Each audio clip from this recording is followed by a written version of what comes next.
It's the morning of Saturday, 24th of June 2023, and welcome again to the HSF audio blog. And this week I finished Stephen King's Tommyknockers, finally. Took me a while.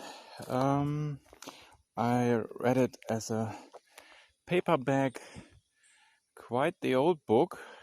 Tommyknockers was published in 1987 or something, and I have the German paperback, and honestly I think it's from around that time. But nothing wrong with that. Old books can still be good books, and this is a prime example. If I would have known that the Tommyknockers is so cool, so bizarre, so weird, I would have read it earlier. Well, I read Stephen King more or less since, for 18 years now. And this guy has written so many books. I think only the very few readers can claim that they read every Stephen King book, but this one, wow, this was 5 out of 5, 10 out of 10, whatever for me. So time to talk about it a little. This is one of those classic Stephen King small town horror stories, plays in the small village of Haven in Maine, and even before the weird stuff starts, this town had its problems, certainly. There's in the first few chapters some explanation of the town history, how it changed names, how it was haunted by, I guess this is typical for America, religious fanaticism and madness, or whatever. And so we have two main characters. This is another thing I really appreciate here. Some of the great character work we love so much of Stephen King, and there is Roberta Bobby Anderson. She's a 40-year-old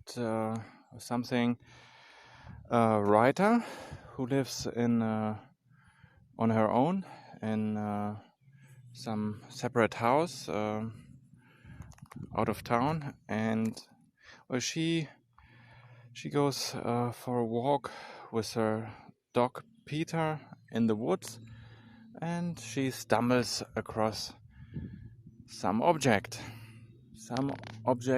that's buried in the ground, and there's this strange attraction immediately that makes her excavate this object. And the other main character is James Gardner. He's not a writer in that sense, but he's a poet, and he's an alcoholic. So clearly, to some extent, we have another Stephen King alter ego here. And the first few chapters of him before he comes to Haven, they are quite ridiculous. He does some public reading, and first they cheer him for his genius poems, but he's I guess that also speaks for the time, and well, we can debate whether the fear of a nuclear escalation is again quite on a daily topic.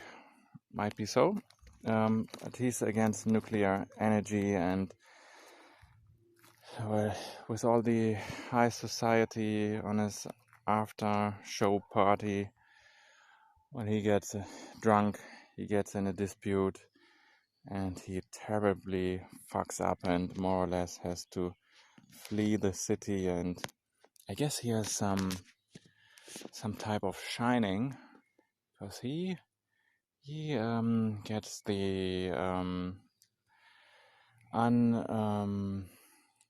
he gets the idea, this below conscious idea that his friend Bobby is in terrible trouble, and so he goes on an adventure to get to Haven.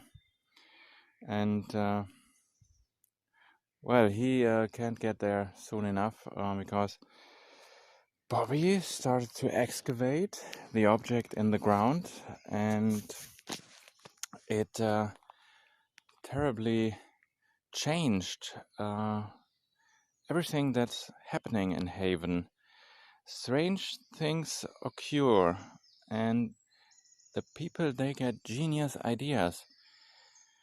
Just give them a few batteries and they build miracle devices.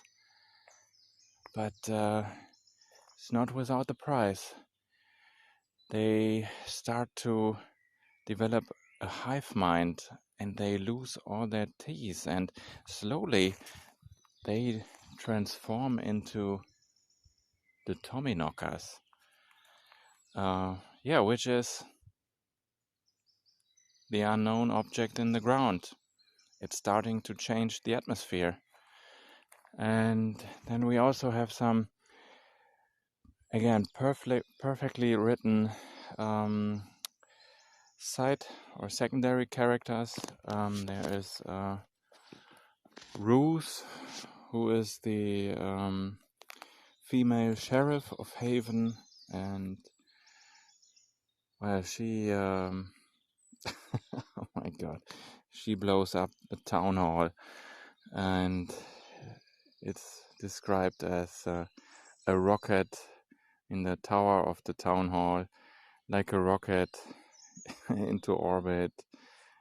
Was perfect. And then some outsiders come for a funeral, and they can't stand the atmosphere. They get genius ideas, but they get very sick. And somehow James Gardner, he's kind of immune to the Tommyknockers spell, because he has, from a skiing accident in his youth, he has a metal plate in his head, which kind of saves him from the poisonous Tommyknockers influence. And also he's blackout drunk most of the time. Really, there's no black and white characters with Stephen King. It's just amazing. And then there's also the whole really heartwarming, gut-wrenching subplot of the two boys, David Brown and his brother Hilly Brown. And David, he's a magician. His grandfather gave him a present, some kind of children magician set. But with the Tommyknockers interfering, it's all different, and his younger brother just disappears to Altair 4. And Altair 4, now this is where, what I really loved, this is where the science fiction actually comes in. But I don't want to take too much away.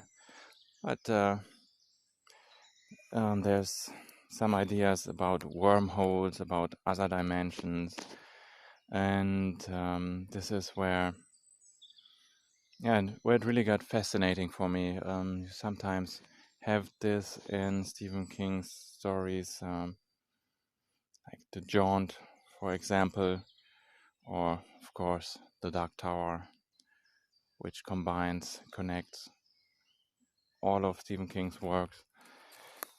Yeah, that's it. And yeah, no spoilers here. But it had also a really cool ending. So from start to finish, this was one of the weirdest, but also one of the coolest Stephen King books, and I really enjoyed it. Bye bye.